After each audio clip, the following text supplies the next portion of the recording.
네, 오늘 현충일입니다. 6월 6일 화요일 고린도전서 4장 말씀을 본문으로 너희는 나를 본받는 자가 되라. 이 말씀으로 함께 은혜 나누고자 합니다. 자, 여러분 6월 10일은요 한국 기독교 장로회의 생일입니다. 연도는 다릅니다만은 6월 10일은 벙커원 교회의 생일이기도 합니다. 6월 10일은 또 6월 항쟁 기념일 아닙니까? 참 여러 가지로 유서 깊은 또 많은 사연이 있는 6월 10일인데 1953년에 한국 기독교 장로회가 그때 분립이 돼서 새로운 깃발을 든 날이기도 합니다. 바리새주의를 타파하고 율법주의를 타파하고 새로운 복음의 깃발을 든 한국 기독교 장로회. 자, 올해 70주년을 맞아가지고 새 역사 70주년 기념 예배와 선교대회가 오늘 금요일 6월 9일 낮 2시 분당 한신교회에서 있습니다. 여러분 많이 참여해 주시기 바랍니다. 한국 기독교 장로회 소속 교인들은 모두 참여할 수 있습니다. 참관하는데 가! 이러지도 않으니까요. 일반 그리스도인들도 많이 오시면 좋겠습니다. 자, 그래요. 오늘의 한마디로부터 시작하겠습니다. 안셀름 그린의 지금과 다르게 살고 싶다라는 책 중에 있는데요. 헌신의 절정은 사랑이다. 남녀가 육체적 사랑을 나누면서 하나 되는 순간 둘은 온전하게 서로에게 헌신한다. 각자의 자아를 버리고 상대방에게 집중하며 상대에게 자신을 완전히 내준다. 네, 야, 헌신을 남녀의 육체의 관계로 비유하네요. 네. 그때는 남녀가 서로 육체적으로 사랑을 나눌 때는 사실 부끄러움도 주저함도 없게 되지요. 네. 우리가 헌신의 모범을 멀리 가서 찾을 것도 없을 것 같습니다. 그래요. 자아를 버리고 상대에게 집중하며 상대에게 자신을 완전히 내주는 것, 이게 헌신인데, 헌신은 남녀의 육체적 사랑에 비유할 수 있겠다. 그뿐입니까? 예수님의 십자가 죽음, 그 사랑에게서도 이 진정한 헌신의 모범을 볼 수가 있죠. 예. 야, 참 대단한 비유입니다. 자, 고린도전서 4장 6절에서 21절 말씀 함께 읽도록 하겠습니다. 오늘 좀 깁니다.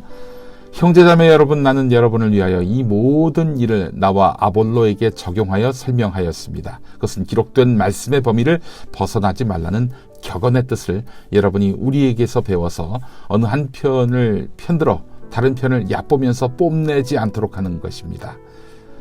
누가 그대를 별다르게 보아줍니까? 그대가 가지고 있는 것 가운데에서 받아서 가지지 않은 것이 무엇이 있습니까? 모두가 받은 것이라면 왜 받지 않은 것처럼 자랑합니까? 여러분은 벌써 배가 불렀습니다. 벌써 부자가 되었습니다. 우리를 제쳐놓고 왕이나 된 듯이 행세하였습니다. 여러분이 진정 왕처럼 되었으면 좋겠습니다. 그렇게 하여 우리도 여러분과 함께 왕노릇하게 되면 좋겠습니다. 내가 생각하기에 하나님께서는 사도들인 우리를 마치 사형수처럼 세상에서 가장 보잘것없는 사람들로 내놓으셨습니다. 우리는 세계와 천사들과 사람들에게 구경거리가 된 것입니다. 우리는 그리스도 때문에 어리석은 사람이 되었지만 여러분은 그리스도 안에서 지혜 있는 사람이 되었습니다. 우리는 약하나 여러분은 강합니다. 여러분은 영광을 누리고 있으나 우리는 천대를 받고 있습니다.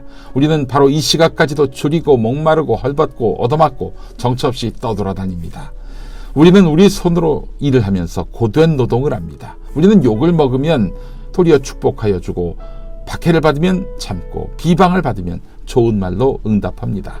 우리는 이 세상의 쓰레기처럼 되고 이제까지 만물의 찔꺼기처럼 되었습니다. 내가 이런 말을 쓰는 것은 여러분을 부끄럽게 하려는 것이 아니라 나의 사랑하는 자녀들같이 훈계하려는 것입니다. 그리스도 안에서 여러분에게 1만 명의 스승이 있을지는 몰라도 아버지는 여럿이 있을 수 없습니다. 그리스도 예수 안에서 복음으로 내가 여러분을 낳았습니다. 그러므로 나는 여러분에게 권합니다. 여러분은 나를 본받는 사람이 되십시오. 이 일 때문에 나는 디모데를 여러분에게 보냈습니다. 그는 주님 안에서 얻은 나의 사랑하는 신실한 아들입니다. 그는 그리스도 예수 안에서 행하는 나의 생활 방식을 여러분에게 되새겨 줄 것입니다. 어디에서나 모든 교회에서 내가 가르치는 그대로 말입니다. 그런데 여러분 가운데는 내가 여러분에게로 가지 못하리라고 생각하여 교만해진 사람이 더러 있습니다. 주님께서 허락하시면 내가 속히 여러분에게로 가서 그 교만해진 사람들의 말이 아니라 능력을 알아보겠습니다. 하나님 나라는 말에 있지 않고 능력에 있습니다.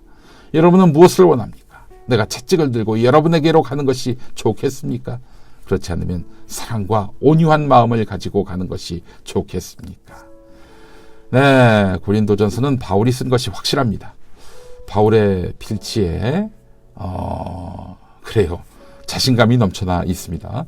자기를 그리스도의 일꾼, 하나님의 비밀을 맡은 자라고 말하고 있어요. 이 정도가 아닙니다. 심한 모욕과 핍박을 견뎌냈다. 이렇게 자랑은 아니지만 하여간 자신 있게 자신의 이런 믿음의 선 자세를 강조했습니다. 16절 가면요. 나는 여러분에게 권합니다.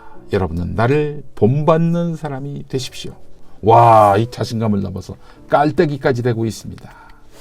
여러분, 누구에게 나처럼 살아 임마 이러실 수 있겠습니까?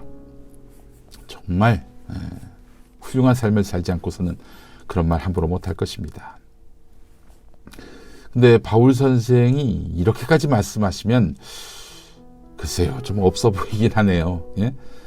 물론 바울 선생의 현재 상태는 고린도 교회 일부 교인으로부터 공격을 당하고 있는 상황에서 무척 화가 난 상태에서 쓴 것이라는 점을 감안해야 합니다. 아마 자신에 대한 공격이 너무나 터무니없고 그래서 분노했을 것입니다.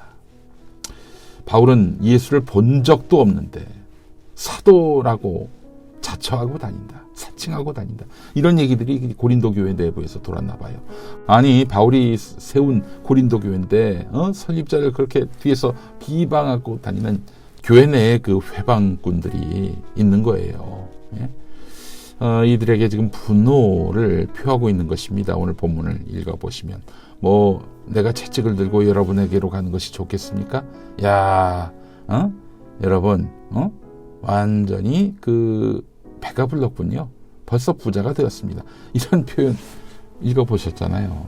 예, 지금 크게 화가 나 있어요.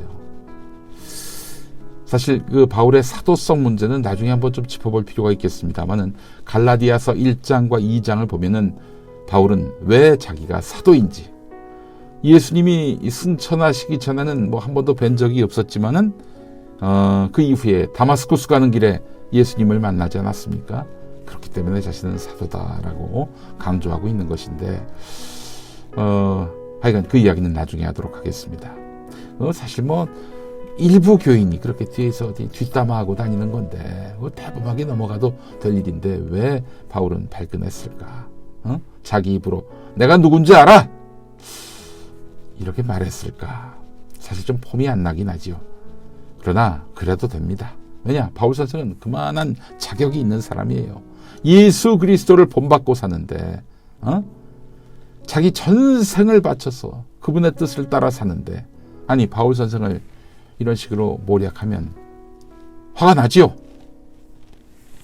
화낼만 합니다. 사실은 바울 선생의 그 살아온 삶을 우리가 돌아보면은 말씀드린 대로 다마스쿠스 가는 길에 예수님을 만나고 그 이후부터 죽는 날까지 그는 예수 그리스도를 알고 그분의 부활의 능력을 깨닫고 그분의 고난에 동참하면서 그분의 죽으심을 본받는 삶을 살았습니다. 바울처럼 예수와 똑같은 삶을 살려고 애쓴 사람이 없어요. 여러분, 예수처럼 살라고 하면 살 수 있겠어요?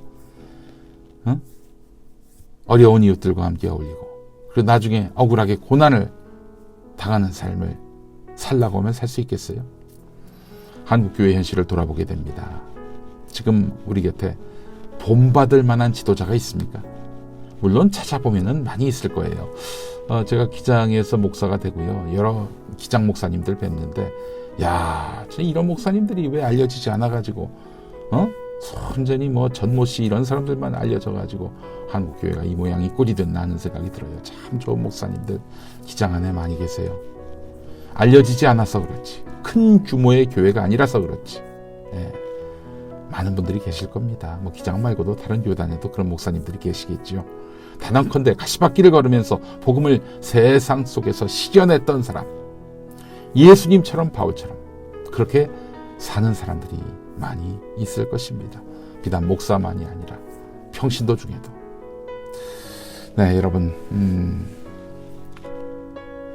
우리도 욕심도 없이 어두운 세상 비추어 온전히 남을 위해 사는 삶을 살아야 하지 않겠습니까? 예. 그렇게 열심히 살고 있는데 자기를 폄하하는 사람 앞에서 화를 낼 수 있을 만한 그런 당당한 믿음으로 사는 삶 우리가 살아야 하지 않겠습니까? 예. 자, 함께 기도하시겠습니다. 주님, 우리도 주님을 온전히 본받아 살기를 원합니다. 우리 안에 그리스도의 형상을 온전히 회복하고 믿음의 장성한 분량에 이르기까지 더욱 겸손하고 온유하게 그리고 담대하게 예수님을 본받는 길을 걷게 해 주옵소서. 예수 그리스도의 이름으로 기도합니다. 아멘. 네, 오늘 찬송은요, 여러분 잘 아시는 노래입니다. 최용덕 선생이 만든 낮엔 해처럼 밤엔 달처럼입니다. 최미 씨의 음성으로 함께 하도록 하겠습니다. 한국 기독교 장로회 총회 교육국이 만드는 말씀과 삶. 네, 여러분 많은 구독, 구매 바라겠습니다. 6월 7일 수요일에 보겠습니다. 고맙습니다.